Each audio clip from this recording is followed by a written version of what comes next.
Hey everybody, welcome to Obscurities and Miniatures. I'm High Lord Tamerlane, and this here is a bag of stuff in front of me. It comes to us from Mom Miniaturas in Spain, and these are their Quebrantadores. And how would you translate Quebrantadores? Like the violators or something? Offenders? I like violators. Violators sounds cool. So anyway, these are part of their Barbarian line. And if you've never heard of Mom Miniaturas, they make a lot of interesting stuff, especially if you're into kind of old hammer.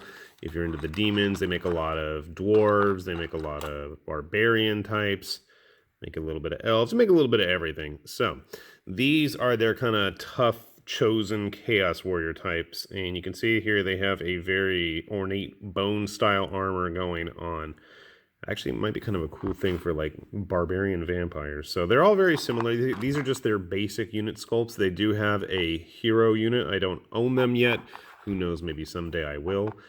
They did come with big 25mm square bases, and as far as I know, most of Mom's stuff now does not have bases anymore. That way they're base agnostic, and you can just use whatever you want to base them. So you notice there's no heads and there's no weapons. So the heads are these interesting faces that only a mother can love, right? Now, most of them are actually wearing these weird masks that are all chipped up and smashed up. And I'm really, really curious how I'm going to bother painting this. I don't know what's what. I think that's the face there. I think they're supposed to be like bony protrusions. And then we have the weapon heads. Kind of remind me of Titan Forge's models, how you have to put the weapons together yourself. So, I mean, obviously this is an axe head, like so. We have hammers as well. So they're all using big two-handed weapons, kind of like the Chosen, if I remember correctly. I haven't seen a Chosen model in some time for Warhammer Fantasy. A little bit of cleanup necessary there. If we were to grab, let's say our GW Witch Hunter, as I knock everything over in sight. So you can see they're big models. They're obviously supposed to be Chaos Warriors. I'll grab some Chaos stuff in a little bit after I've got these guys built, and we'll see how they look compared there. But you can see already that there's going to be a bit of a size discrepancy. They're supposed to be big. They're supposed to be imposing. And the more I think about it, they really are supposed to be probably Chosen stand-ins. So I'm going to get those clippers. We're going to put them together, and we'll see how they look with some other models in the collection.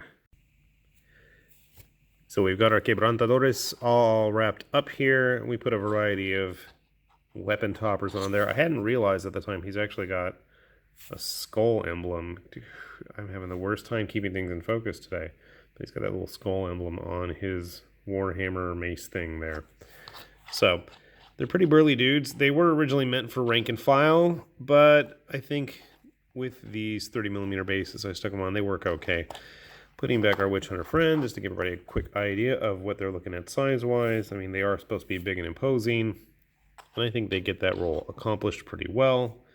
And a Privateer model in there. Even then, they're still kind of lumbering in comparison, and Bloody Radigan Pit is a pretty burly dude, so keep that in mind as well. Now, what I thought they would be perfect for is thrown in like a game of Frostgrave. I mean, they really look intimidating then.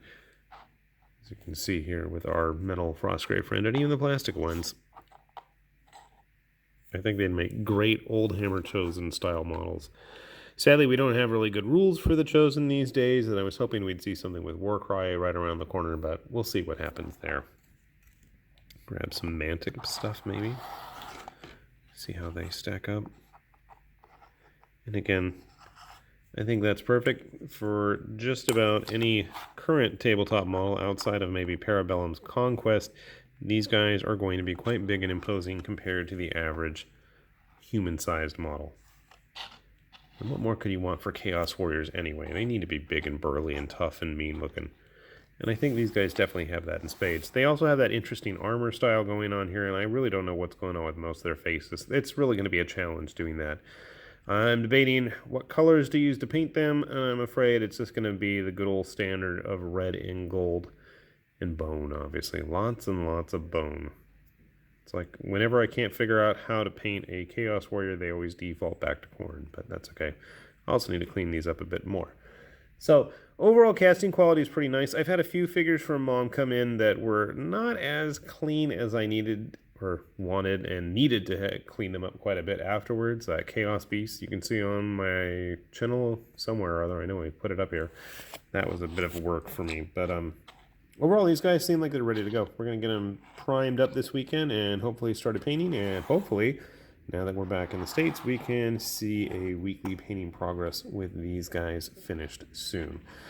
Remember, these are also the regular troop models, so if you wanted to build a bunch of rank and file of these kinds of guys, I guess that would totally work. They do have a command/hero unit as well. I'll put a link to Mom's store down below if you've never checked them out. They've got all kinds of interesting, funky models, and hopefully we'll have some more stuff from them in the near future. With that said, this is High Lord Tamberlane with Obscurities and Miniatures, saying thanks for watching, and we'll be back with more later. Hopefully you'll be joining us. Bye-bye.